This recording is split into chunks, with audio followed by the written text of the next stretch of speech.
निवडणूक आयोगाने काल संध्याकाळी 4 वाजता पत्रकार परिषद घेऊन स्थानिक स्वराज्य संस्थांचा निवडणुकीचा कार्यक्रम जाहीर केलेला आहे। आपल्या जिल्ह्यामधल्या 12 नगर परिषदा आणि 1 नगरपंचायत यांचाही कार्यक्रम काल जाहीर झालेला आहे। तर त्या अनुषंगाने 10 नोव्हेंबर ते 17 नोव्हेंबर नॉमिनेशन स्वीकारण्याचा डेट आहे।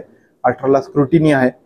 त्यानंतर 26ला निवडणूक चिन्ह नेमून देण्याचा दिवस आहे आणि 2ला आपलं मतदान आणि 3 तारखेला मतमोजणी असा हा ब्रीफ कार्यक्रम इलेक्शन कमिशनने जाहीर केला आहे।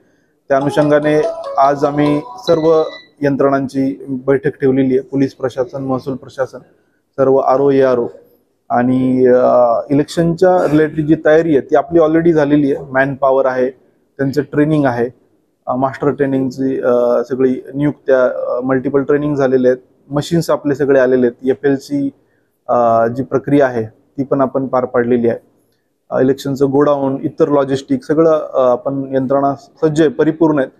लॉ अँड ऑर्डरच्या अनुषंगाने पण आमच्या ज्या इतर चॅप्टर केसेस आहे, तडीपारी आहे, MPD आहे, या ऍक्टिव्हिटी पण चालू आहे। त्यामुळे आपल्या जिल्ह्यामध्ये शांततेमध्ये, सुव्यवस्थेमध्ये ही निवडणूक 100% पार पडेल याची मला निश्चितपणे खात्री वाटते।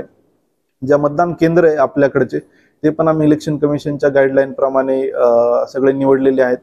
त्यामध्ये ज्या AMF अश्युर्ड मिनिमम फॅसिलिटी सर्व ठिकाणी उपलब्ध आहे आणि त्यामुळं कुठल्याही ठिकाणी लांब रांगा लागून इनकन्व्हिनियन्स आपल्या मतदारांना होणार नाही याची पण आम्ही पुरेपूर खबरदारी घेतलेली आहे।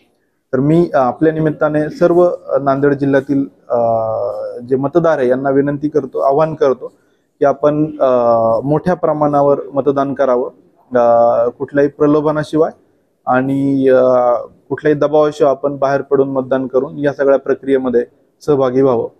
यामध्ये अजून एक जो महत्त्वाचा टप्पा आहे, दुबार जो मतदार आहे यावेळेस मतदार इलेक्शन कमिशनने त्याला स्टार मार्क करून ती यादी दिलेली आहे आणि आम्ही पण ज्या ठिकाणी दुबार मतदार आहे त्यांना त्यांच्याकडे पोहोचून परिशिष्ट 1 भरून घेतोय। ज्या ठिकाणी तिथं रिस्पॉन्स येत नाही त्या ठिकाणी आम्ही पत्र पण भरून घेण्याची तरतूद आहे। त्यामुळं यावर ही पण आवश्यक ती खबरदारी आम्ही बाळगलेली आहे। धन्यवाद।